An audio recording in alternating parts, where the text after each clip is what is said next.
Hello, hello. How are you today, Angela? Well, hello. I'm doing good. Thank you for having me. You're welcome. You're welcome. So grateful that you're here. I got it. Well, number one, you look amazing. I like your outfit. Oh, you do? Well, thank you. I had Yeah. to dress up for you. I knew you'd I knew you'd show up. Listen. Now, we can't have. I can't have you got me blushing at the beginning of the interview. Now, this is about showcasing you. This ain't got nothing to do with me. Now, you cut it out. Okay.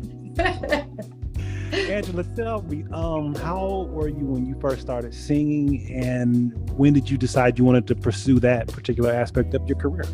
To be honest, I started singing about 3 or 4. My mom was like putting me on the table at church in front of a mic, and I was, singing.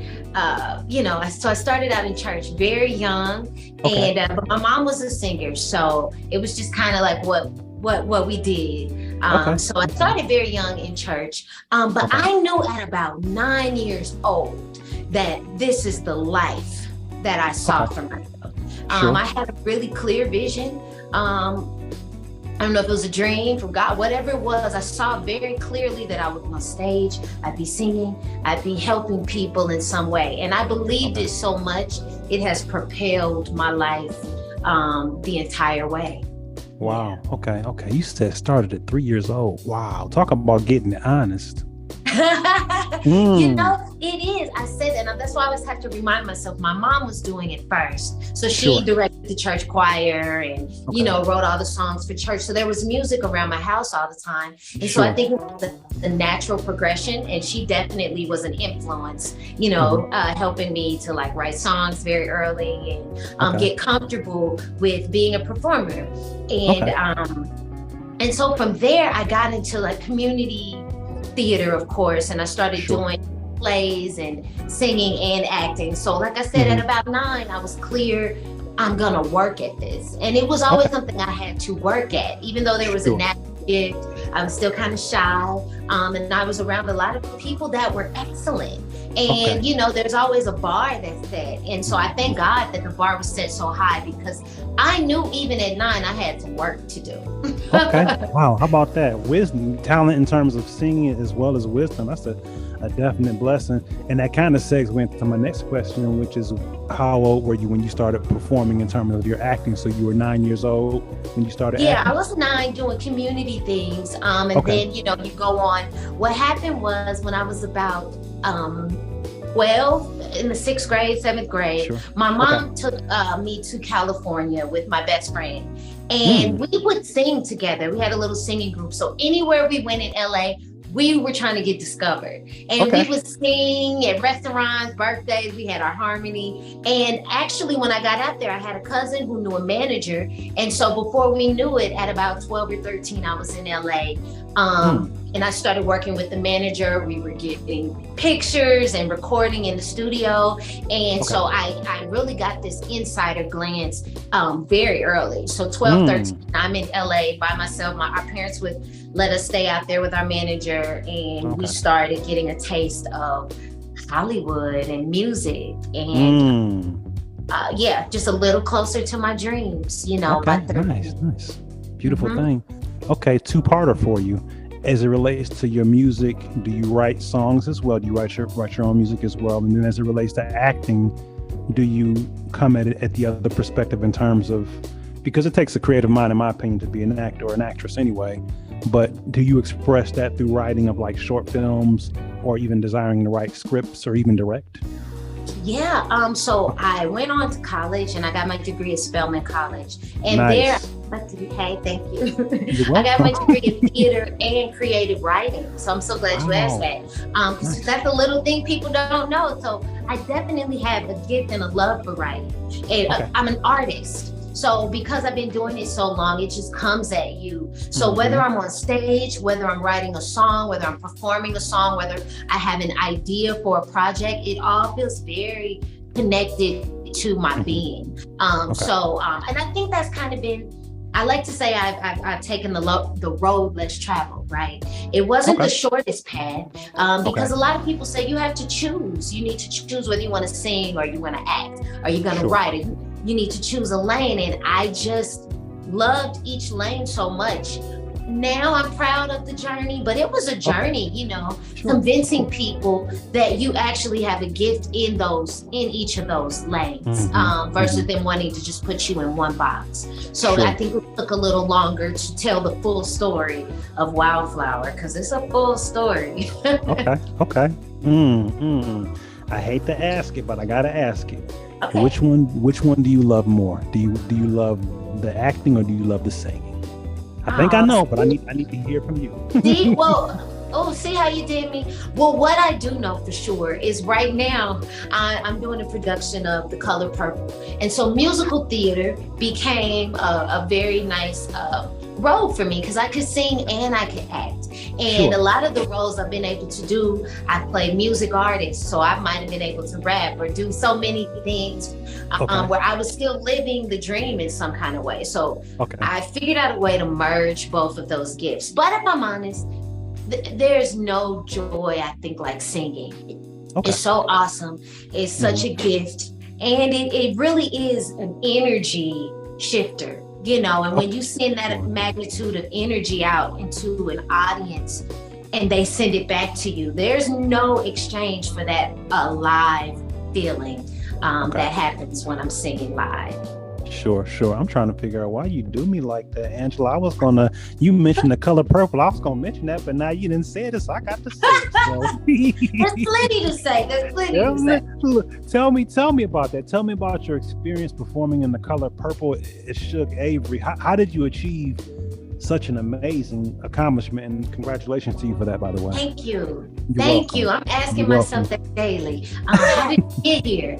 But I've been very blessed. So again, I live in New York City, and there, I have agents and people working toward me that get me great auditions. For The Color Purple, I'm here in Denver. I was able to book this role, and I'll tell you a quick story. What's great about it. Just a few months ago, I was in Sacramento, California, and that's the first time I did The Color Purple, and I actually played Celie. I played the role there at Broadway, Sacramento in California, which was a dream role to me. I wasn't sure that I would ever get to tell that story, but it's such a beautiful story. The music is amazing, and I was leading the show, and it was a very great shift for me as an artist, in trusting myself and knowing that you can sing the whole show from beginning to end. So when I came to audition for this show, I understood I understood the character very well, so I was able to bring some of what I understood about Celie to the role of Shug. I understood who Celie needed in Shug, and I understood the hurts that I was placing on Celie, and it became this very intimate exchange because I understood both characters and was able to give back in such a different way. So to tell the story from both extremes is a gift. To be both Celie at some point and Shug Avery at some point are totally different characters. So I've been blessed to even show that magnitude of range and storytelling, and I'm really blessed in this season. Absolutely. I think the greatest challenge was Celie, because she was the furthest away from who I probably am in my natural life. So she was the one I had to really reach to find my own. What were my personal insecurities? What did it mean to live in a world and not feel beautiful? What did it mean to not feel loved and safe? And so I took a different journey. Even in my rehearsals, the way I dressed, the way I talked, the way I communicated with my cast was different, so that I could embody the truth of Celie. And then I got to step into Shug Avery, and I said, I was born for this. Like, this character, I know her. I understand her in a very natural way. So, I felt like very at home in that character. Okay. Beautiful thing. Tell me about Wildflower Dreams. Oh, Wildflower Dreams. Well, as you can see, I've been doing this since I was so young. So it was important to me to have a program that mentored other young artists. When I hear a little child at 9 years old tell me they know what they want to be, I believe them, because I knew what I wanted to be. So I look back and say, well, what did I need? What skills did I need? Who did I need to talk to? What did I need to understand about the art that I didn't at that time? So I was able during COVID to create a program that started out mainly online. And I was able to nurture young artists by bringing in more professional artists and celebrities and sharing, and we all poured back into them what we had been given. And so it's been a beautiful journey watching these young artists grow in their art. And you know, hopefully they'll go further than we have, or faster, or meet us there. So it's my passion project. And this last year in February, I was actually able to take dream camps to South Sudan, Africa. And there we did an international program with a theater called Bond Street Theater. They took me as a guest artist. So I was able to take my program and talk to these young students in Africa who are in South Sudan, which is the third poorest nation in the country and the youngest nation in the world. So when we talk poverty, what does it mean to have a dream in the midst of poverty at that level? It touched me in a way that I knew that I would constantly give back to South Sudan in any way that I could. So the first thing that I did outside of the program I was brought there for was they found out I was a singer, an artist, and they wanted to create music. So me and some of the guys, they were able to write songs together and create a music video. And it was just a testament of what you can do with heart, tenacity, a little bit of nothing. And we put it together, but it meant so much to them because they don't see their dreams get to happen. They don't have the same access that we had to even everyday simple things. So to go there, I always tell people I live without hot water. I live without TV, the necessities for, I was there about 6 weeks. And what I exchanged in energy, how much I loved the people, it superseded anything materialistic that I could have had or given. And what I was able to leave behind, the hope, the dreams, possibilities, that meant a lot to plant those seeds in those young artists and see how it blossoms. So Dream Camp is a huge part of my story as well. Well, congratulations to you, Angela. That's really impressive. That's good to be able to give back your welcome and to be able to give that encouragement and be that example and to share that shine. So many things combined, you know, and I'm not being dismissive or downplaying it, but just so many, I won't say so many little things, but I'll say so many elements connected to that, making something ultimately big. So that's like legacy. Yeah, thank you. But it's still that little girl dream that I saw at 9. It's still me on stage. It's still me helping people. It's choosing the art. And so I believe in dreams. My program is called Dream Camps for a reason, Wildflower Dreams, because when you really visualize something, that's how you're able to manifest, when you believe in those possibilities. So reinforcing that with kids that, yes, you're 9 and I believe you. Yes, you're 9 and this dream is possible. Let's start now. Because dreams take a while to manifest. You know, now I look back over the fullness of my story and I say, wow. But like you said, it's a bunch of little steps that equal big motion, you know, and eventually you look back and you say, wow, what a journey it's been. 100%. Yeah. Angela, you've accomplished and done quite a bit. I mean, you worked on Marvelous Mrs. Maisel, Power Book 3, Atlanta, Blind Spot, Russian Doll, Raising Kanan, Blue Bloods, Roxanne, and what was it? Motown the Musical. To name a few things.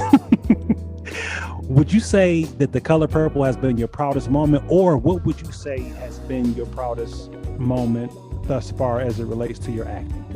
Well, each moment is special.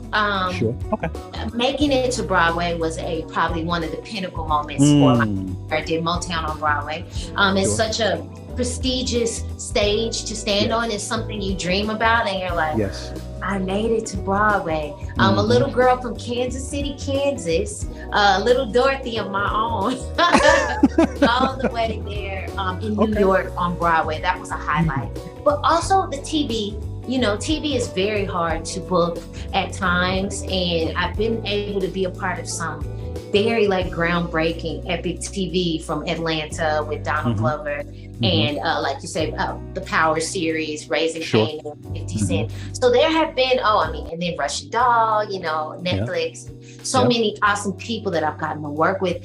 I'm not even going to single out one highlight. I have had some amazing highlights, and I'm grateful for them because you need them in between those gaps of the work. Then the highlights come and you say, oh God, thank you. And then there's another gap of work and planting seeds, and then another highlight comes. So I'm just blessed for all of it. For sure. Absolutely. What would you say? Let me see. I'm trying to think. How do I want to do this? Actually, no, I'll stick with that. To tell me about that transition in terms of going from theater to film. I remember hearing and then acting myself, being told if you can do theater, then you can do film, because of the fact that when you're performing, live in front of people, you're on the spot giving that performance, and to them, making them believe as opposed to for the camera. So, and that's just been my experience, and from what I remember. Tell me about it for you, from your perspective as an actress, that transition from theater to film and television. That's a great question, because it is a real transition. Once I got to New York and had done Motown on Broadway, TV opportunities started to open up for me. And it was a different medium. So even though I understood acting on a big stage with broad, big strokes, TV is smaller. And so you have to learn to go inner.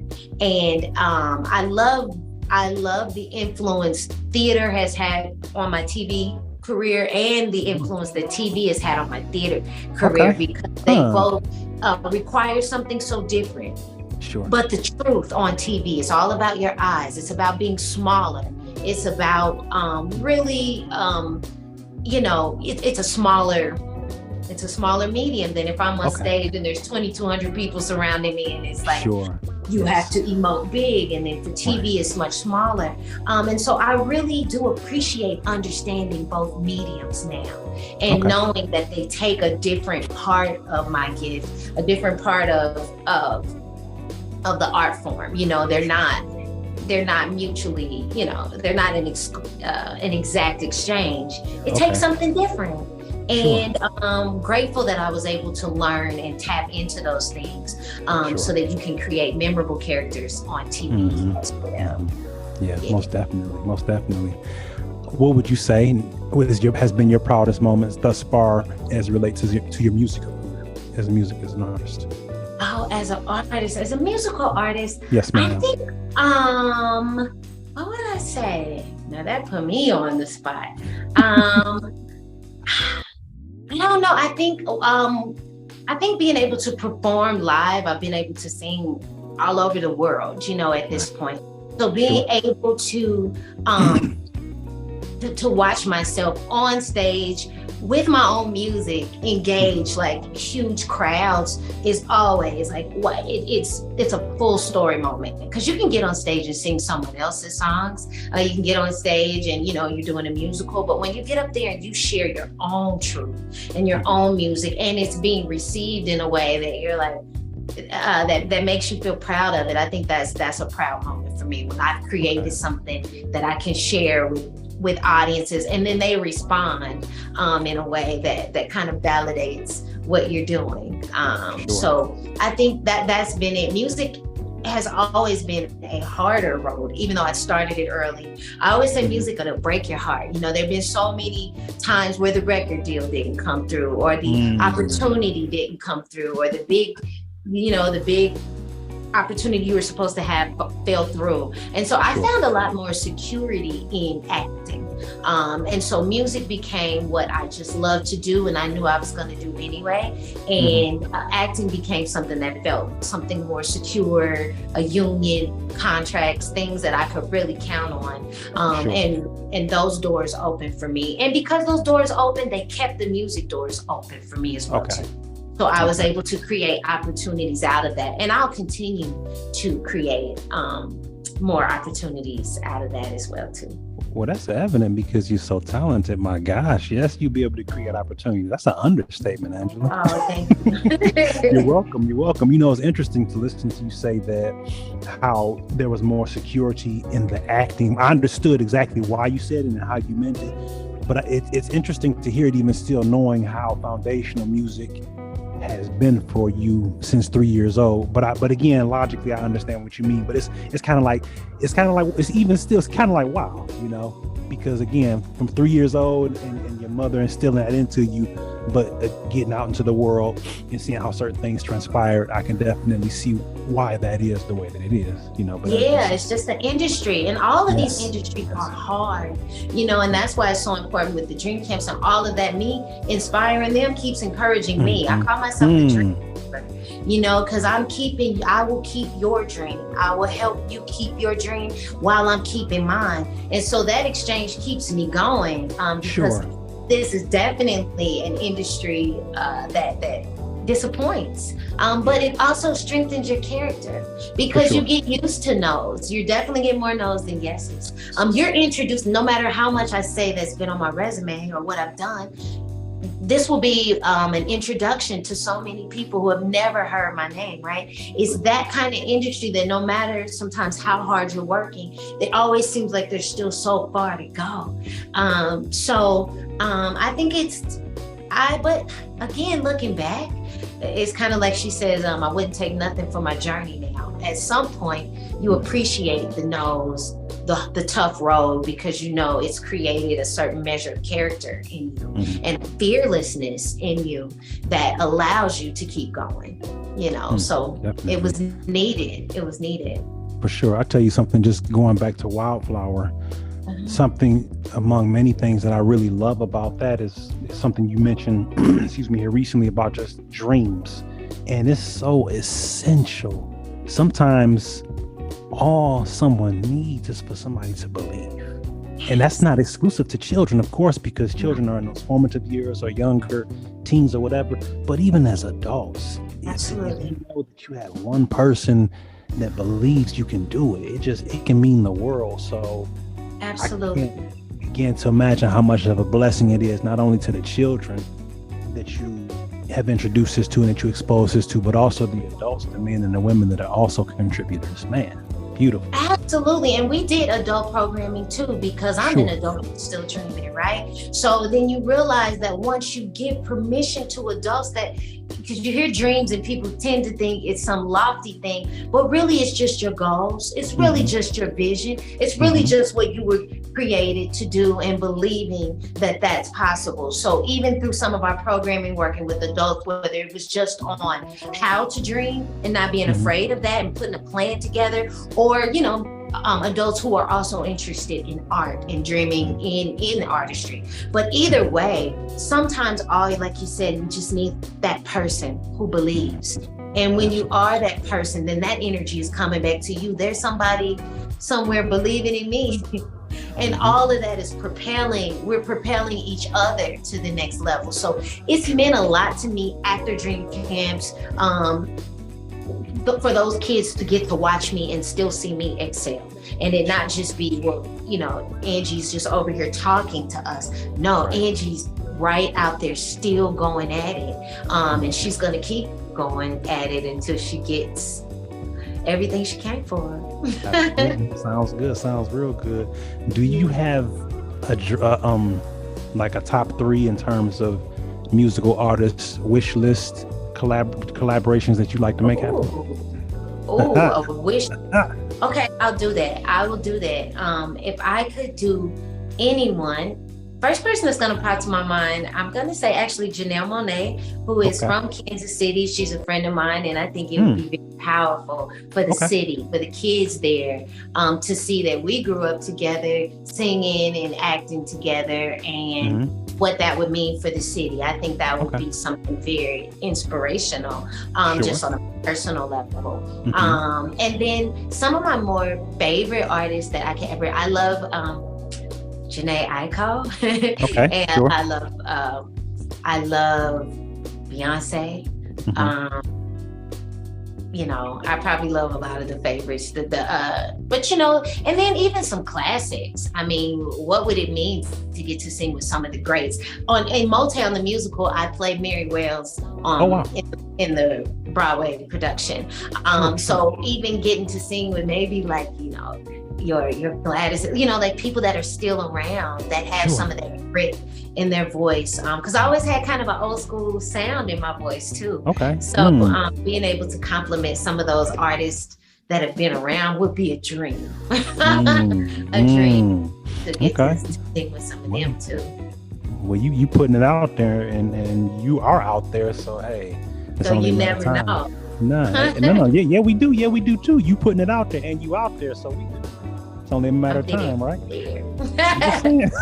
You're right about it all day. Angela, I asked you about artists, so tell me about 3 actors or actresses that you like to work with, collaborations. Ooh. Dream.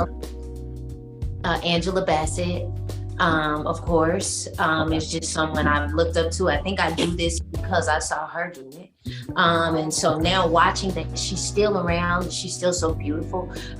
What an opportunity that would be. I love also, who would I love to work with that is, Spike Lee, when you start thinking of some of the great directors who told epic stories in that way, he would be someone that would be awesome to work with.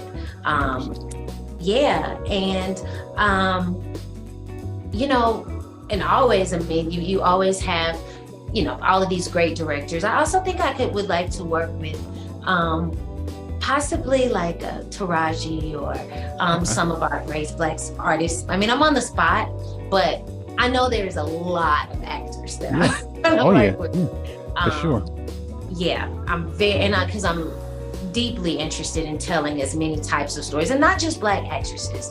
My mind is slipping me right now on the spot, but there are just so many people that I would love to work with and tell honest stories with. So those are just a few that popped up, but yeah. Sure. You were saying on the spot, but Angela, I mean, you're creative, so you got a lot going on within you as a whole all of the time anyway, being a creative. So it's, it's not always the easiest to grab a hold of certain things when you're pulsating with greatness. I'm just saying, Thank you for the grace. Of course, you're welcome.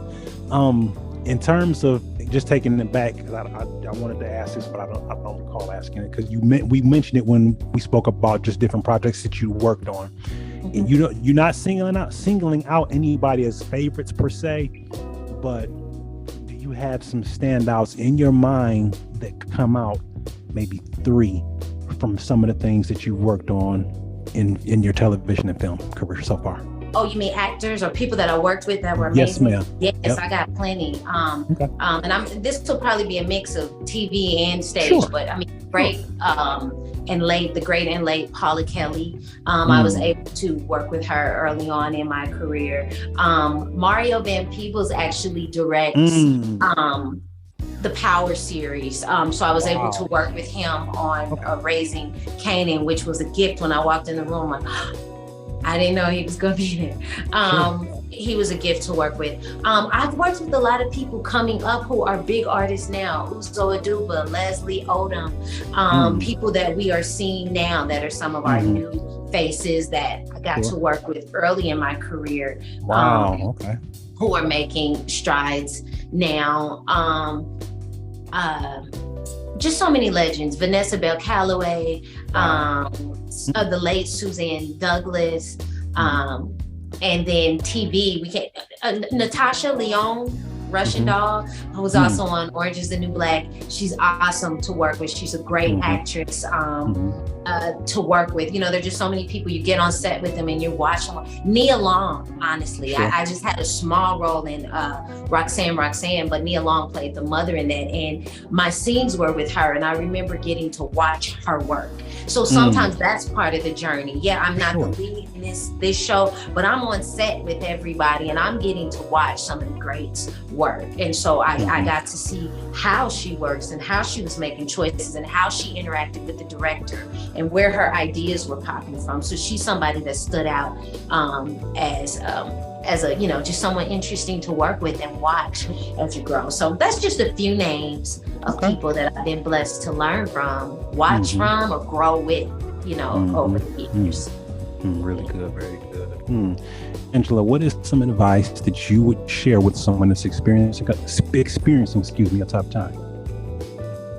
What's the word of encouragement? I would say your support system is very important. My family, my friends, those people that I can call on those days when I am like, enough, and there are those that believe in you enough to say, not enough for you, right? So I think it is important to surround yourself with people that can see the vision. Everybody can't, but surround yourself with the ones who can. I would say that tenacity is important. You got to be able to hold on through the lean times and the in-between times, because they're just a part of this journey. Nobody's getting out of this without some no's, without some heartaches, with disappointment. So, and I think don't be afraid of them. It's part of the journey. No is part of the journey. It's part of getting your yes. Those no's are teaching you what you need for the yes. If I'm not listening to the no's, or if I don't believe the no's, I can't learn from the no's. Sometimes you deserve the no. Why? Oh, because you didn't do this.